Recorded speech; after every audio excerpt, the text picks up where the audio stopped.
Hello tout le monde, c'est Colépi pour No Liking Trading, j'espère que vous allez bien.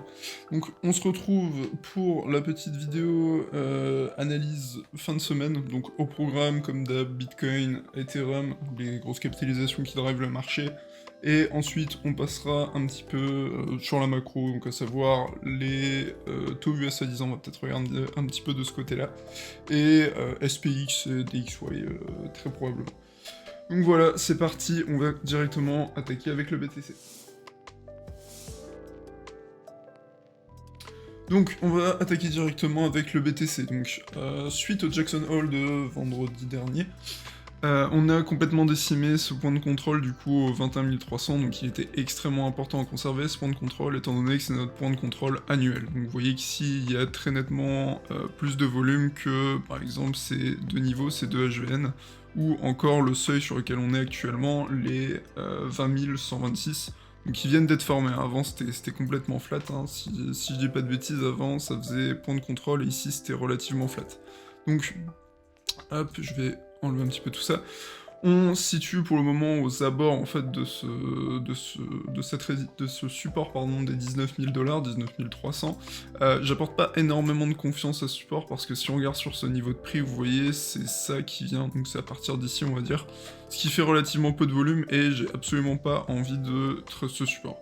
Donc on va zoomer un petit peu après pour voir ce qui se passe, les possibilités en H4. Mais pour le moment, les 21 300, ça va être notre résistance principale. Donc en plus de ça, on a une confluence avec ces moyennes mobiles. Donc les moyennes mobiles qui ont été respectées durant toute la montée. On les a fait céder, on est arrivé sur le point de contrôle, ils étaient au-dessus de nous, et depuis c'est très baissier, et on n'arrive pas à repasser au-dessus. Donc les moyennes mobiles daily, plus le point de contrôle, plus un niveau horizontal, ça me fait une parfaite zone de confluence ici, pour dire que ça va être notre probable grande zone de résistance. Donc, si on passe un petit peu hop, sur le TPO, ok, normalement c'est bon, on peut voir que donc cette semaine elle a été très, relativement restreinte, relativement peu volatile. 20 500 c'était notre niveau de vente, donc vous voyez ici c'est notre value area high. Dès qu'on passait au-dessus c'était vendu assez vite, donc vous voyez à chaque fois qu'on est passé au-dessus de ce seuil, je sais pas si je peux dupliquer, non, hop, je vais devoir refaire un trait. Hop, donc vous voyez, une fois qu'on était au-dessus de ce seuil, on vendait, c'était là où on distribuait, et ici c'était là où on accumulait. Donc ça c'est ce qui s'est passé concrètement ces derniers jours, donc en fait cette semaine. Ce qu'on peut voir, donc là vous voyez c'est un merge de cette semaine, en fait ça commence le 27, donc ouais à peu près cette semaine. Donc ce qu'on voit aujourd'hui sur le TPO, c'est que déjà on a marqué un pour l'eau ici, donc ce qui signifie que les enchères n'ont pas été terminées à ce niveau de prix, au niveau des 19 951. Et par conséquent, c'est probablement une zone qu'on va aller revisiter, donc soit aujourd'hui, donc sachant qu'il y aura de la volatilité au vu des news du jour, on viendra peut-être directement effacer ce niveau. Soit dans les prochains jours, donc ce week-end, mais en tout cas il est très probable qu'on vienne effacer ce pour l'eau qu'on a set ici. Donc plus c'est fait rapidement, plus ça a d'importance, en fait, faut pas que ça traîne trop, sinon on considère qu'il est plus forcément valable, mais à court terme, il y a de très fortes chances pour qu'on revienne sur ce niveau des 19 950. Donc on a aussi le point de contrôle en fait de ces derniers jours qui se situe sur les 20 000 $. Donc on a ici deux solutions, donc sachant qu'il est très probable qu'on revisite notre pour l'eau, qui est ici, on risque d'être ensuite bloqué sous le point de contrôle, donc le point de contrôle qui va se situer ici. Et à ce moment-là, on pourrait, si on voit que le point de contrôle est trop fort, on n'arrive pas à le passer, il est très probable qu'on revienne plutôt sur le niveau des 19 800, et là, il faudra passer en dessous et le récupérer rapidement, comme on l'a fait au cours de ces derniers jours, donc à savoir ici, hop, on l'a fait également ici, et en début de semaine, donc sur tous ces niveaux quand on est passé en dessous. Donc vous voyez, toujours cette logique de value area qui est extrêmement importante. Quand on passe en dessous, si on réintègre, on a de fortes chances. Donc vous voyez, là on passe en dessous, on réintègre, et là on vient chercher l'autre côté de la value area, donc la value area high, et quand on réintègre de la value area high vers la value area, on vient chercher le bas de ce niveau. Donc vous voyez, en fait, c'est du simple trading de range cette semaine. Là, pour le moment, bah, encore une fois, c'est depuis hier soir, on est venu passer en dessous de ce niveau, donc les 19 800, on passe en dessous, dès qu'on réintègre, hop, on vient chercher ici les 20 256. Donc vous voyez toujours cette logique d'enchère, en fait, assez simplement, et de juste prix. Donc voilà pour le BTC, je pense qu'en vrai j'ai à peu près fait le tour, il n'y a pas grand chose qui a évolué par rapport à lundi, donc j'ai pas grand chose de plus à vous dire. On va pas faire traîner, on va pouvoir passer directement sur l'ETH. Donc concernant l'ETH, qui est encore une fois très clairement surperformé ces derniers mois, donc rien de plus à ajouter, même si on le verra après avec ETH BTC ces derniers jours, il fait bien un petit peu. Pas grand chose non plus qui a évolué depuis lundi, malgré qu'on a un petit peu plus d'upside que le BTC tout de même. Donc pour le moment, on est en train d'essayer de reprendre ce niveau des 1600, donc niveau extrêmement important, parce que si... Hop, je vais enlever ça, je vais prendre le point. Je préfère maintenant prendre le point, je trouve que c'est plus propre.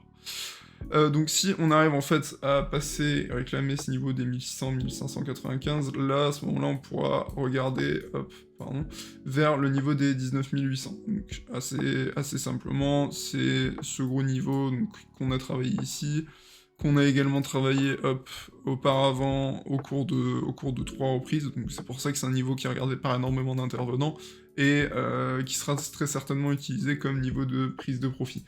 Donc si on vient à rejeter aujourd'hui, donc on parlera des news et de ce qui fera probablement le rejet lors du point macro, donc c'est pour ça là pour le moment c'est pas très concret, mais vous verrez après avec le SPX un petit peu les plans pour la journée.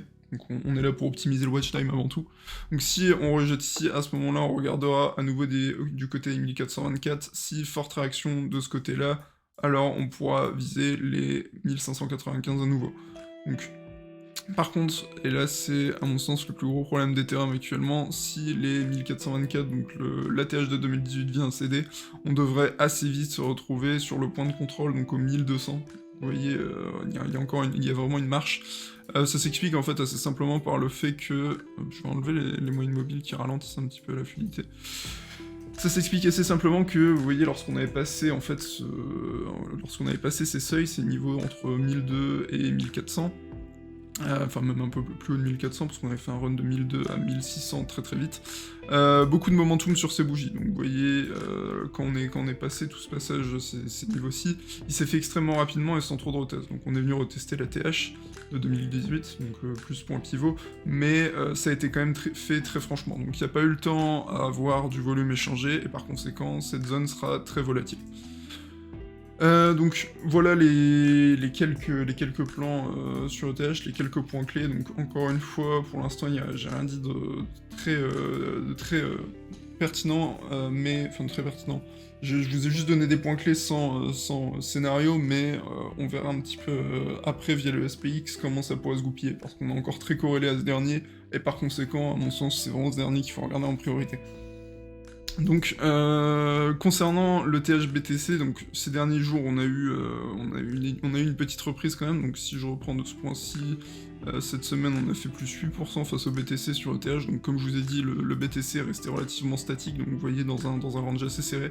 Tandis que le TH a eu un petit peu d'upside. Donc, c'est toujours intéressant de le remarquer. Maintenant, hop, on va voir un petit peu la suite. Donc, si le SPX vient corriger, donc encore une fois, on y viendra après. Si le SPX vient corriger, à mon sens, on aura un Ethereum qui continue sa baisse. Donc, continue sa baisse, pour moi, le prochain point clé, donc évidemment, on a ce support-ci, qui a pour le moment bien résisté, c'est un point pivot, on l'a travaillé ici, ici et ici en tant que support résistance. Donc, ce qui fait que c'est notre point pivot. Si le SPX vient céder, le TH devrait se replier, et dans un premier temps, on regardera ce niveau. Si ce niveau cède, on regardera ce niveau. Donc voilà, assez simplement, on en est là. Si le SPX vient à bien performer, donc, on regardera à ce moment-là pour cette résistance, passer cette résistance et la réclamer, et là, continuer sa hausse. Donc voilà les quelques points clés sur le THBTC aussi, et les différents scénarios. Donc on va maintenant passer sur le point macro qui à mon sens est le plus important. Et voilà, donc let's go pour le point macro. Donc, le point macro, donc je vous ai sorti assez exceptionnellement, on va un peu mixer les deux parce que je vais reparler du BTC. Donc on est en H4 sur du coup le SPX à gauche, donc ES1 pour les futurs, et BTC USD à droite. Donc en fait, assez simplement, pour les prochaines heures, je sais pas quand sortira la vidéo, mais on va avoir des chiffres concernant le chômage, enfin l'emploi plutôt aujourd'hui, donc à 14h30. Comme je vous ai dit, il me semble en début de semaine, si je dis pas de bêtises, en ce moment, bad news is good news et good news is bad news. Donc pourquoi les intervenants prennent les news d'un point de vue contrariant? C'est assez simplement parce que Powell, donc le président de la Banque fédérale américaine, a déclaré attendre toutes les données afin de prendre une décision pour la prochaine hausse des taux qui aura lieu le 21 septembre. Ainsi, en fait, si les données, elles sont, imaginons, extrêmement mauvaises, bah, Powell va se dire, ok, je ne peux pas me permettre d'augmenter autant mes taux, donc je vais plutôt monter mes taux de 50 BP. Donc 50 BP, actuellement, ça serait très bien accueilli par les intervenants. A l'inverse, si l'économie tient le choc et que, globalement, elle va bien, alors je peux me permettre de monter mes taux plus fortement, ce qui, évidemment, inquiète les marchés, et plus particulièrement les marchés risk-on, tels que le SPX et tels que le BTC. Donc, ce qu'on peut voir en fait sur le... Donc là déjà je vous ai tracé le trait du Jackson Hole, donc depuis le Jackson Hole on a perdu quand même 7% sur le SPX. Donc ce qu'on voit ici, donc là on est sur le HVN qui a particulièrement bien réagi, donc on peut le voir là, il y a les deux points ont très bien réagi, on a une invalidation assez claire. Si on vient, donc là on est sur les quelques moyennes mobiles, si on arrive à passer au-dessus de ce niveau et le réclamer, alors on pourra regarder du côté des 4080. Donc on passera après rapidement sur le DXY, mais il est aussi assez haussier sur un niveau assez intéressant. Mais si on vient regarder vers les 4080 sur le SPX, alors sur le BTC, on pourra regarder pour revenir chercher le niveau des 21 000, enfin toute cette box en fait. J'ai mis un niveau ici, mais ça sera plutôt toute cette box. Hop, il me faut le rectangle, ok. Donc, on pourra regarder vers revenir sur ces niveaux pour le BTC. Donc à ce moment-là, un petit peu de hausse. Donc, qui serait la bienvenue, et donc vous voyez c'est ça, les moyennes mobiles court terme ici, hop, on arrive à passer au-dessus. Pour l'instant on a eu une très bonne réaction sur le point sur un nœud de volume, donc je vais passer sur le SPX en grand pour que ce soit un petit peu plus clair. Hop, ok, donc je vais mettre là, ok. Donc vous voyez là on avait un nœud de volume assez important, donc je vais enlever, hop, donc niveau de volume assez important ici, donc on peut le voir ici, le HVN, les 3920, donc on en a déjà parlé sur la vidéo de lundi, c'était notre point important. Maintenant, si on a une réaction haussière, donc vous voyez ici, on a très peu de volume, donc ce qui induirait de la volatilité. Si on arrive du coup à passer cette tendance court terme, cette tendance H4, donc ce sera très probablement au cours des événements de cet après-midi, donc ça arrive à 14h30, soyez à l'affût. Et à ce moment-là, donc comme il y a un faible volume ici, et du coup de la volatilité, on pourra regarder pour revenir vers ce point pivot dans un premier temps, et ensuite vers le point de contrôle annuel, donc sur les 4120. J'ai peu de confiance sur le fait qu'on réussira à passer ce seuil des 4120, mais un petit rallye ici jusque ces seuils, ça me paraîtrait assez cohérent. Et évidemment, ça entraînerait la crypto, donc ETH, on pourrait regarder à ce moment-là du côté des 1800, voire 1700 donc déjà, et ça nous ferait déjà flip, donc je mixe un peu les deux, désolé, mais c'est pour bien étayer mon propos. Donc si on vient pousser un petit peu sur SPX, à ce moment-là, Ethereum pourra regarder assez vite du côté des 1800, et le BTC du côté de son ancien point de contrôle sur les 21 300, 21 500, donc le point de contrôle annuel. Donc voilà, pour la journée, c'est ce qui va être important pour les prochaines heures. Les différents chiffres qui vont tomber, donc taux de chômage sur le mois d'août, et également la création d'emplois dans le secteur non agricole. Donc ce sera les deux chiffres à surveiller cet après-midi, surveillez-les bien. Vous pouvez aller sur Investing pour suivre toutes ces données, ou suivre TierDK sur Twitter que je recommande. Et voilà, donc ce sera les news à surveiller pour cet après à 14h30. Donc le DXY, vous voyez qu'il fait bien un petit peu Enfin, fait bien un petit peu, c'est modéré, hein. Mais vous voyez qu'il fait bien un petit peu sur les... juste avant, pardon, cet événement. Donc on va voir un petit peu, si on a une belle englobante ici, ça pourrait être intéressant de regarder vers un petit repli un petit peu plus prononcé pour le DXY.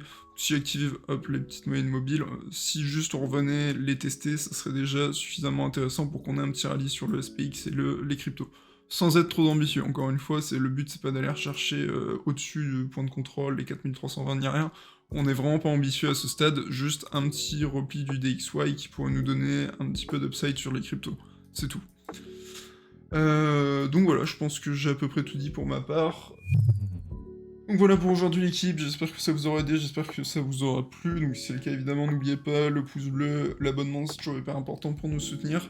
Je vous invite également à rejoindre le Discord de Liking Trading, donc vous trouverez le lien dans la description, et si vous avez une question en relation avec cette vidéo surtout n'hésitez pas. Et pour terminer, notre partenaire officiel pour trader les crypto-monnaies c'est Bybit, et vous trouverez un lien de parrainage dans la description. Sur ce, je vous souhaite à tous un très bon week-end et surtout un bon trading.